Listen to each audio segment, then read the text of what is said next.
Survival of the fittest, that's the plan. You better recognize that I'm the man. I see you trying to mess up my plan.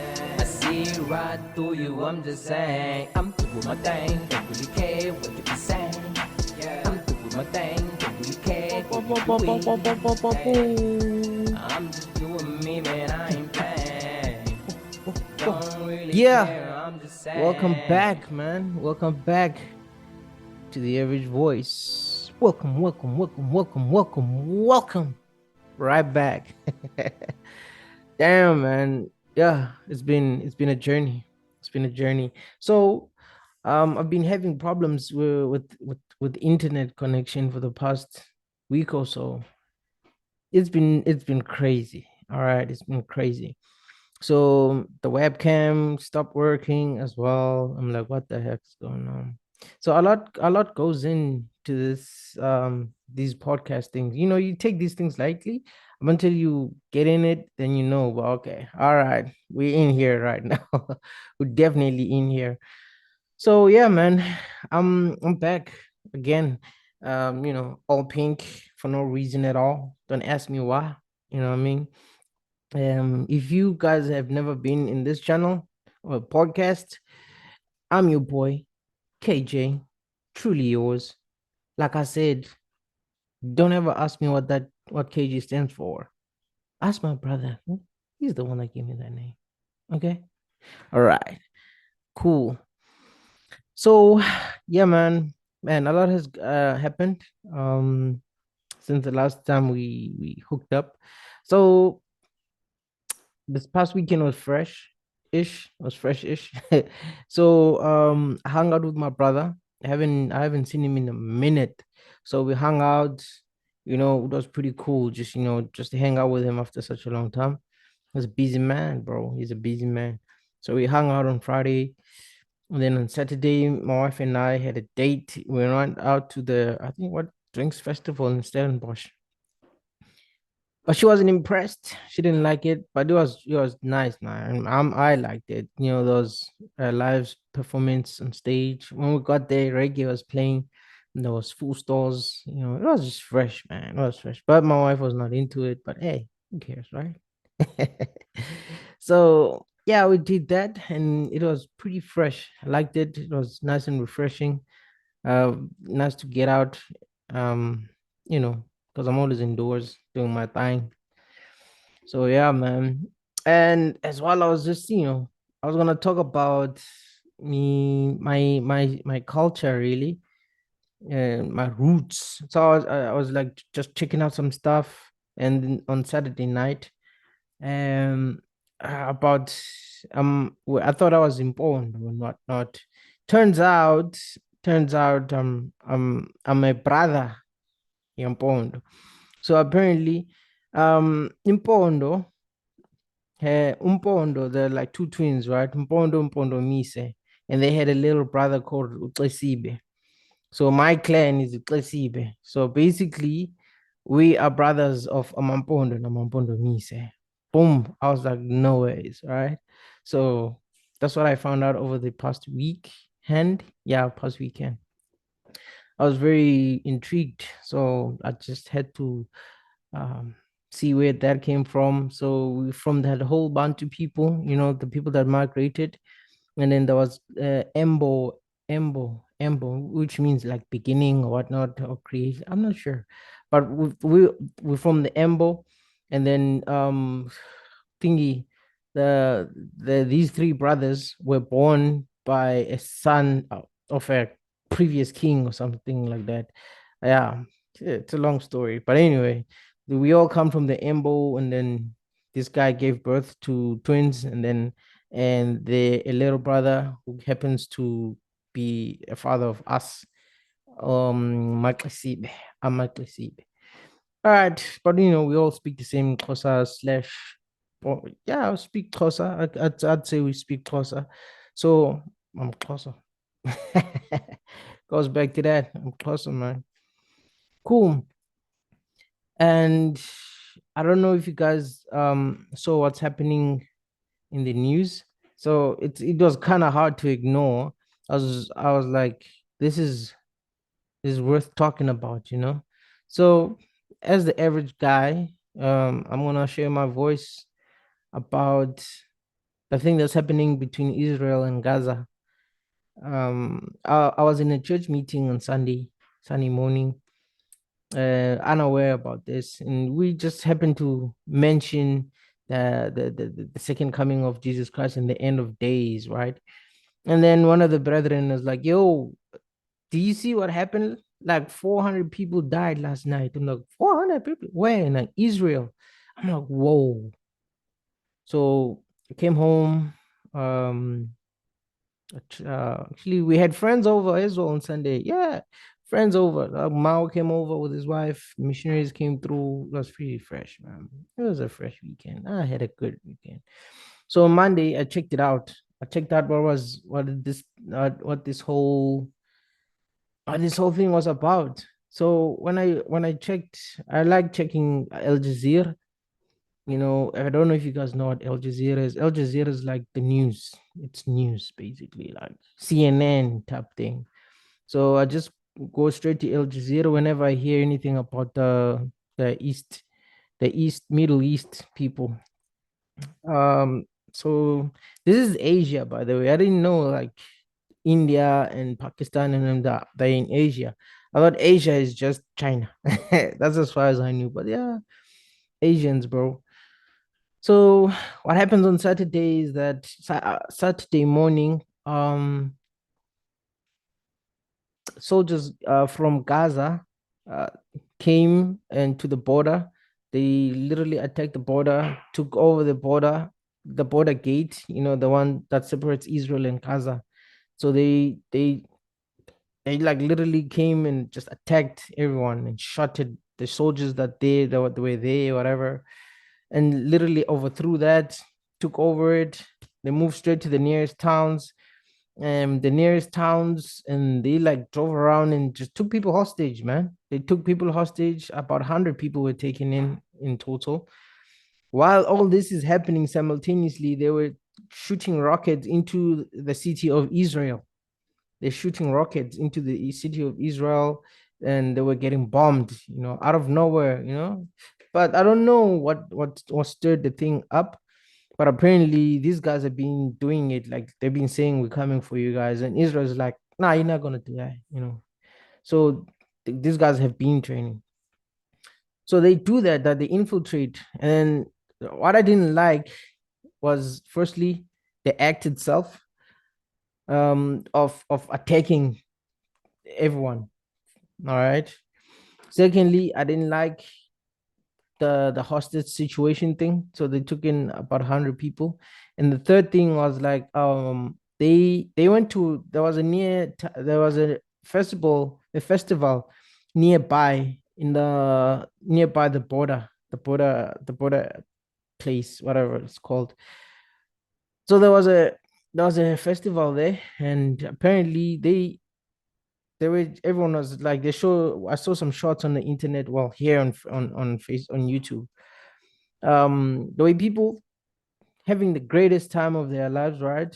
It looked very nice, right? And out of nowhere, police just came shouting out code red. Apparently, code red, code red.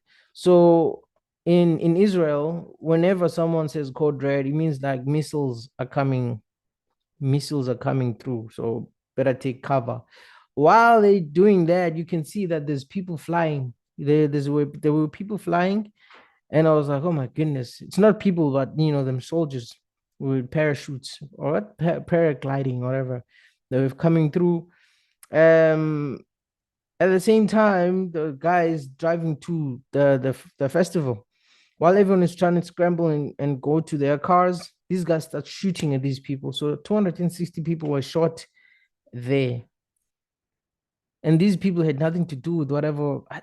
It's just unfair, man. We out here having fun, and then people just come in and shoot mass. Yeah, yeah. It was a massacre. It was a massacre. So what then Israel does is crazy, bro. They crazy. They retaliate, dude. They've been bombing. since Saturday night. Saturday night, there were bombings. There were just like endless bombings, right? Because the rockets from Gaza didn't stop coming, right? So these guys, they literally just started bombing. About 300,000 soldiers were called back in to Israel to, neutralize the situation. But neutralizing is killing the enemy, basically. So they started bombing back. So they destroyed Gaza. Literally, they were destroying it for the past 4 days. Yeah, for the past 4 days. They've been just destroying Gaza. Like, that's what's happening over there.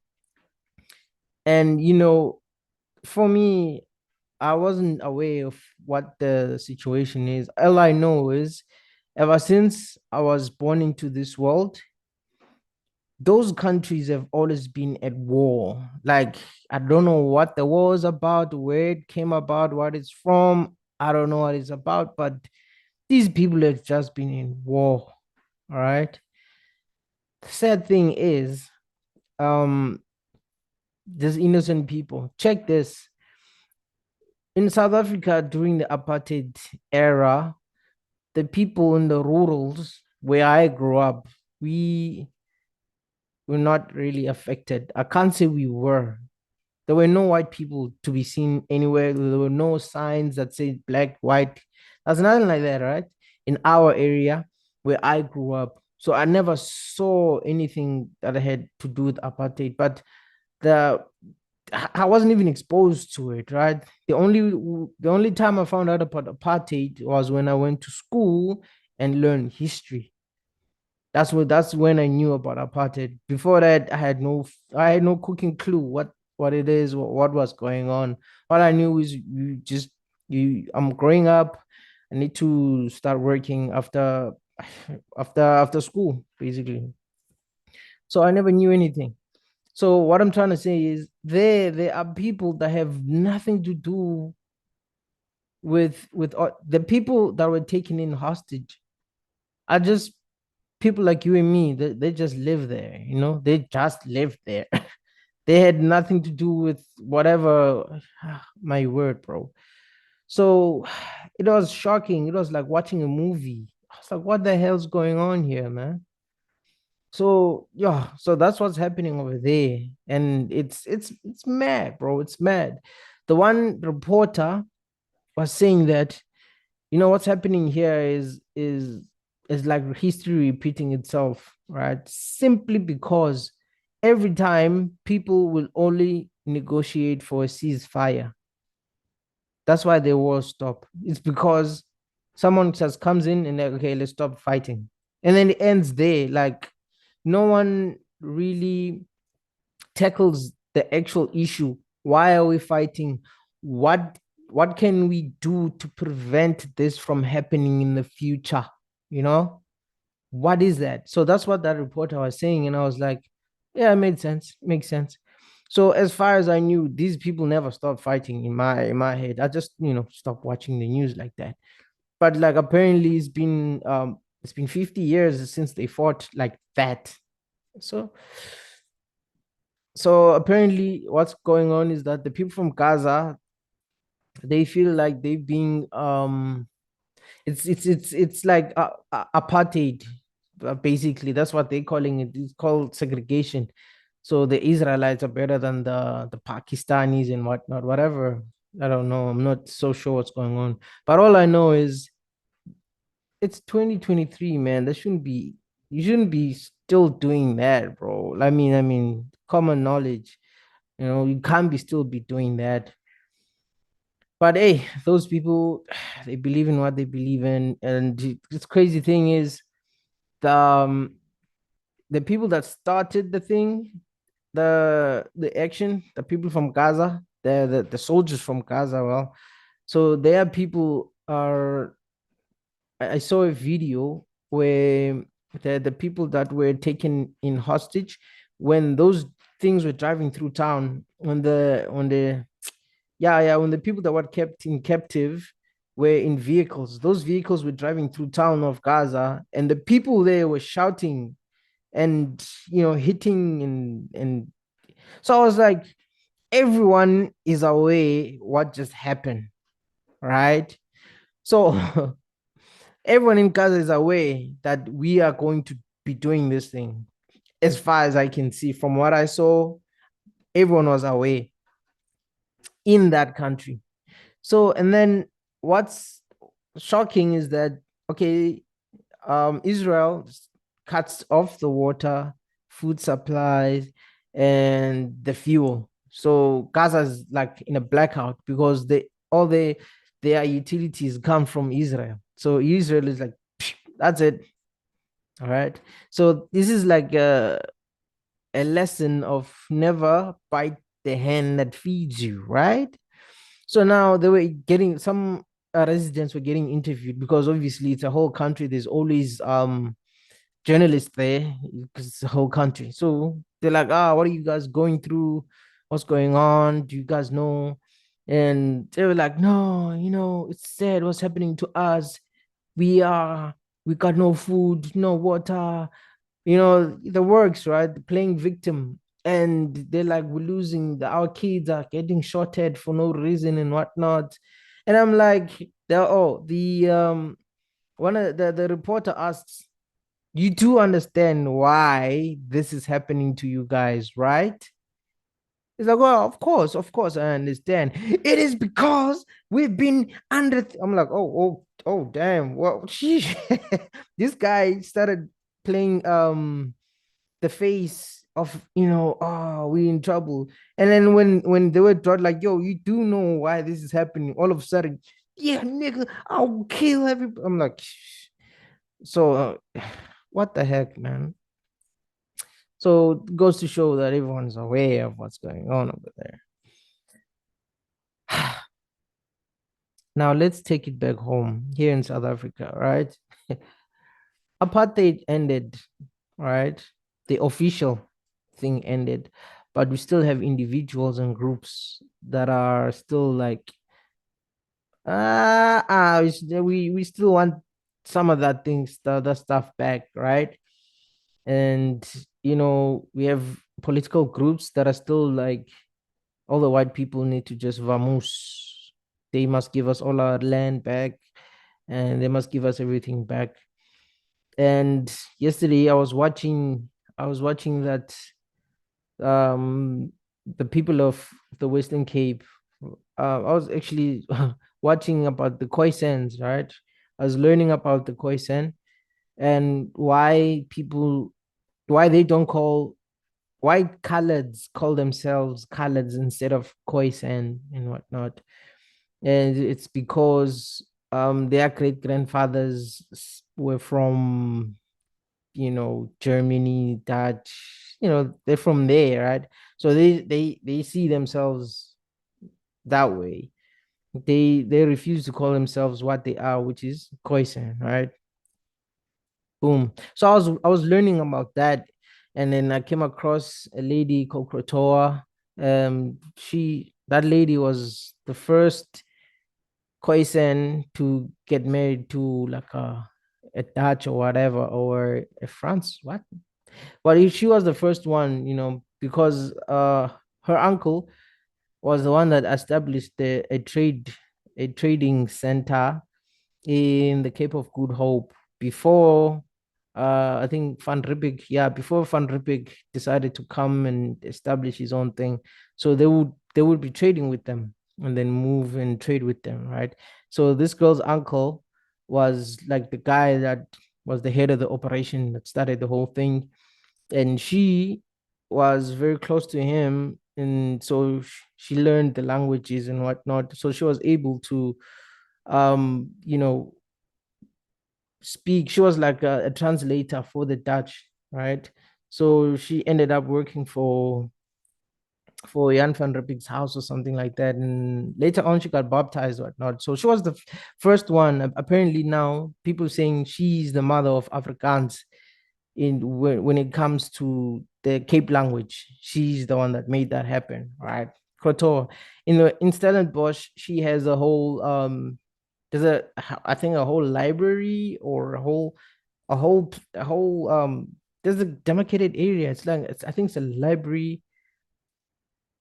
It's next to also a it's also next to the university where the teachers go there, the where you get trained to be a teacher. So that whole area is called Krotoa.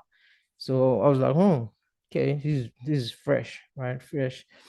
So you binge, you get, the vines, they take you there. After once you watch something related to it comes, and then I watched this other one about people in hemp, I forgot this place, where they live under, just on the other side of Table Mountain, close to the ocean. And those guys are like, we koi sands for real. And they believe in being koi, and their structures are being like torn down, because now they grew up here. This is where they live. But the Western government is like, okay, you can't build further than what you have built. You need to go to another area, because this area it belongs to someone.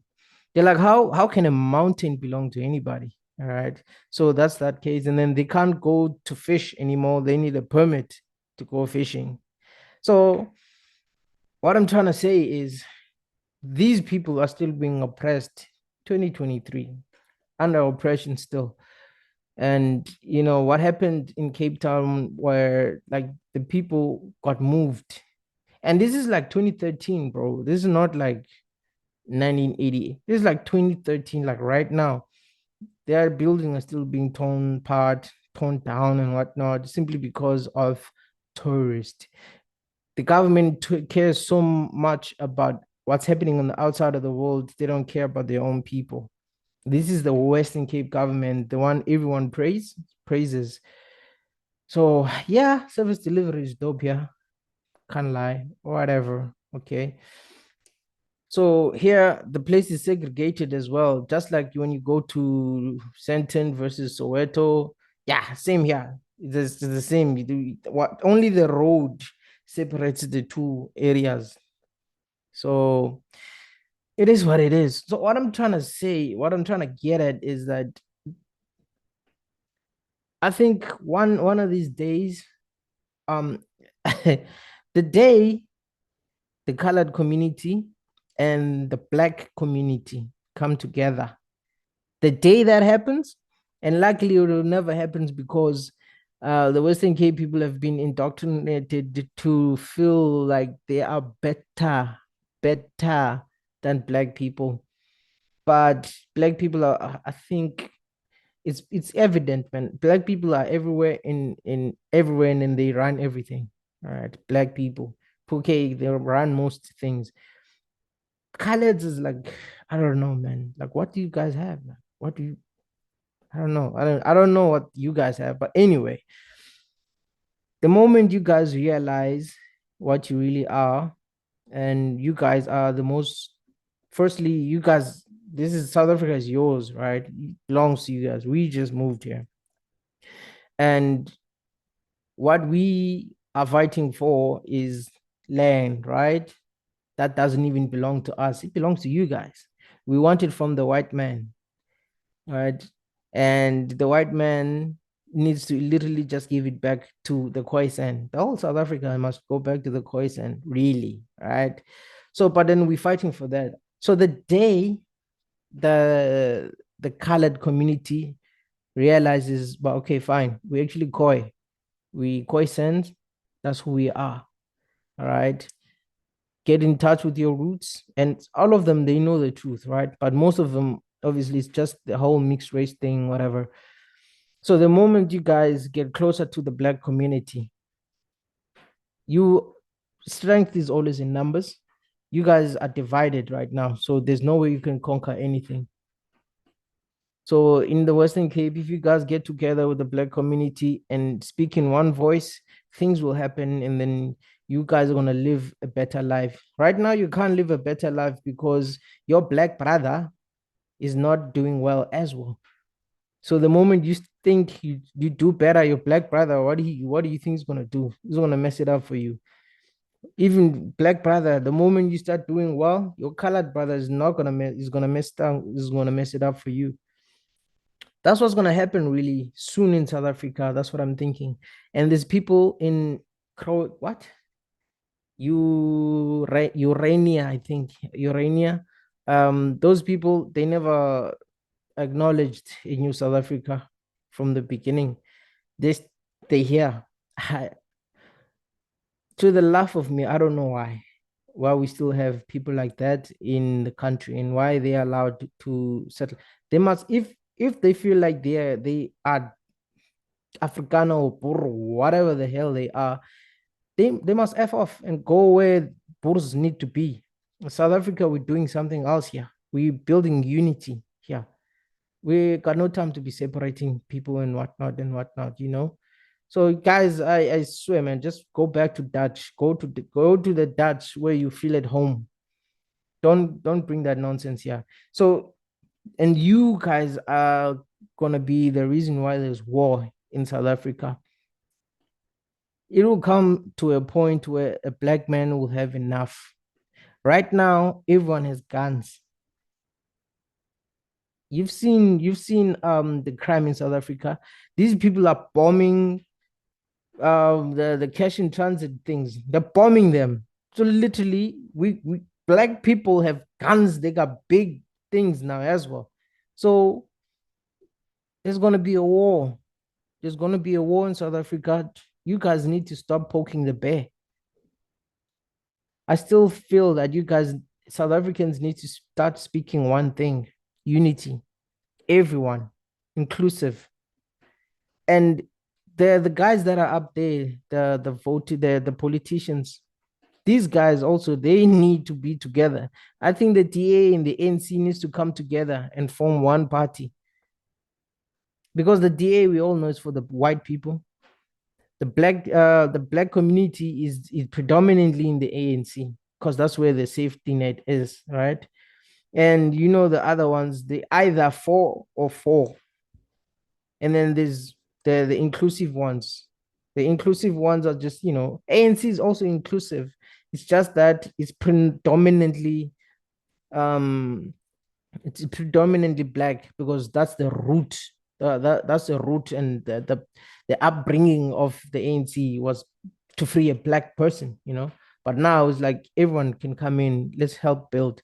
So if the DA could just forget about this, I wanna run in on my join there, make one policy, make South Africa one thing, please. Otherwise, in these coming years, like in America, we got this new something. I don't know. It's called drill music or something. Drill music. These are the new age gangsters, and they like kill each other like on a daily basis. Like they don't care. Like they don't have a perspective. Like, what am I gonna do in the? They don't have that. And South Africa is fastly breeding kids like that. So, in order for us to make sure that we don't have a war like what's happening in Israel, you guys need to fix it, man. Like, get together, all your politicians come together, form one huge party that is inclusive of everyone, so that everyone can benefit from you guys. Please, man, I beg you. Because that's where my fear is. If that can happen over there in 2023, that's all I can say, man. That's all I can say about that. But I feel it's important that we remember that everyone is good at pretending up until they have had enough.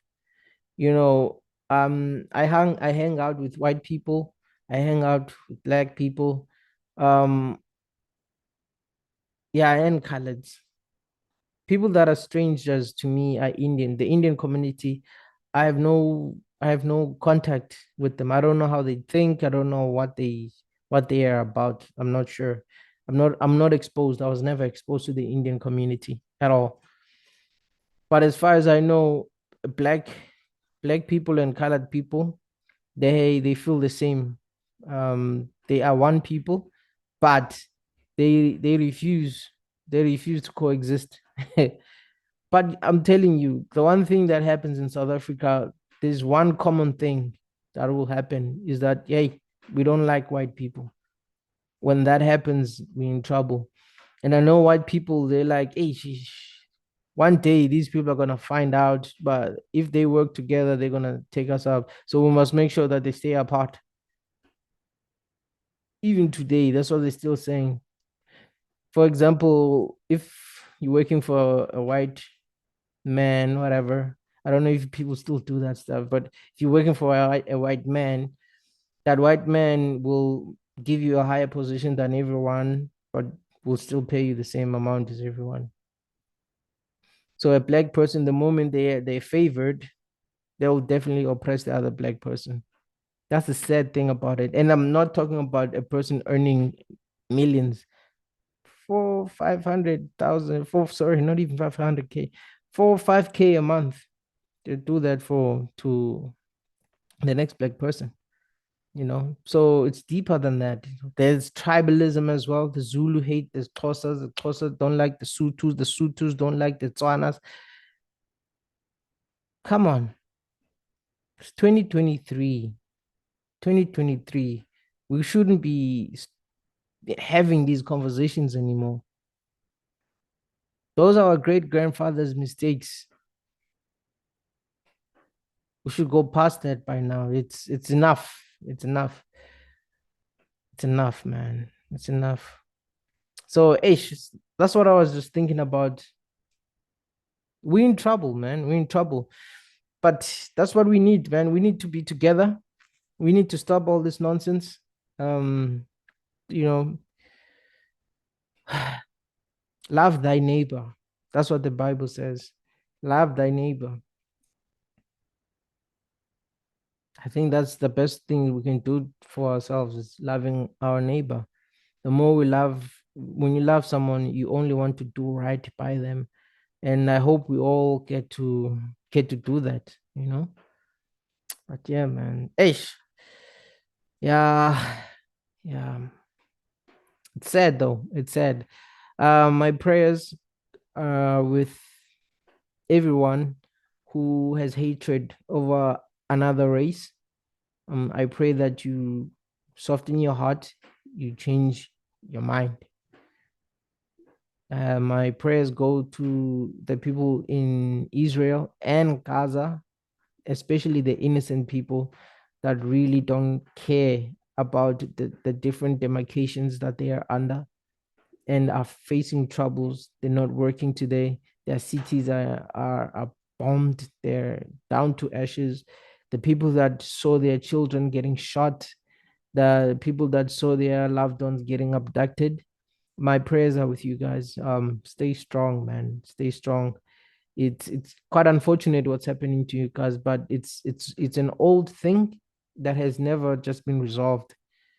And I hope you guys this time, instead of saying ceasefire, let's cease fire and talk about preventing this thing from happening in the future. All right. So yeah, those are my prayers for you guys, and I hope you guys start loving each other and treating each other better out there. Yeah. So yeah, this has been the average voice for the week, and yeah, Israel. I hope it doesn't get bigger than what it is, man. I hope the countries, every country has an ally. Every country has like someone watching their back. If someone now that's watching their back gets involved, obviously the other ones that's watching their back is wanna get involved. I don't know how many countries are gonna do that pile up after that. I don't even wanna get into it, but I just hope it doesn't go there. I just hope it doesn't go there and it doesn't go that deep. So I just hope the countries sort themselves out. If they everyone like the world, look at Russia and Ukraine, no one got involved, except for like asking for peace. South Africa went to ask for peace. So that's all that we need. Ask for peace, right? But then come on, come on. You need to make sure that the root cause is the one that's stumped out. Nah, also South Africans, you leaders, people are saying the same thing. They're not happy. They're not happy. So go down, take your people to the ground, ask them why they're not happy. They'll tell you that they need food, they need housing, they need safety. You know, they'll tell you they just want to live in a place where they feel safe. There's too many gang violences around, there's people robbing. It's just getting crazier and crazier, and they are also afraid of your police. The people that are supposed to be protecting us are the ones that are killing us. Same in America. Just take your people to the ground and listen to what they're saying. Don't be aware and like, okay, fine. And then when looting happens in big numbers, you guys are like wondering, where is this coming from? I thought people were happy. So guys, stop letting. I don't know why you guys keep on letting history repeat itself over and over. I'm telling you now, in a few years, people are gonna start looting again. People are hungry, bro. People are hungry and they're fed up. I believe if the government of the day wins and doesn't change anything, yeah, you're gonna see drama. You're gonna see drama. But yeah, man, that's just me, my average voice. You know what I mean? People need to calm down, get your spirits down. Soldiers, I know you guys are doing your duty. And look, if I were Israel myself, I'd do the same thing. It's unfortunate, but if someone were to come, I only have one wife. If someone were to come and destroy my place and take my wife, I would do whatever it is. I would literally, if I don't get my wife within a couple of days, I would know in my head that she is passed on. I'll flip and bomb everything. I'll wipe up the whole nation. So I don't blame them for doing what they're doing at all, taking no prisoners, you know. So 100 of them, 100 and more even. So you're taking 100 people and you're still threatening to kill them.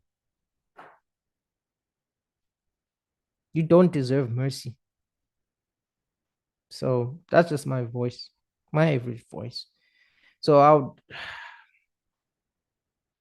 yeah, I don't feel bad for Gaza, what's happening to them. I just feel bad for the people, you know, because as much as they're not a part of it, they were aware that our people are gonna be doing that thing sometime. Because you know, everything is transparent now. It's not like a shock. Because even the people there, they're not shocked by it, but they're like hurt because of losing people. They're not shocked by the actions of Israel. They're just hurt because of their children. It is what it is, man. I'm not defending anybody and I'm not promoting anything. But if I were Israel, I'll do the same, but even more. If I had a nuclear bomb, I'd just drop that thing, bro. Just clean them so that there's no more problems with those people. That's what I'd do. Facts. So anyway, yeah, man, this is your boy KJ, the average voice once again. And yeah, man, I'm out, bro. I'm out. Enjoy the rest of your week once more. Boom. I am out. Don't really care, I'm just saying.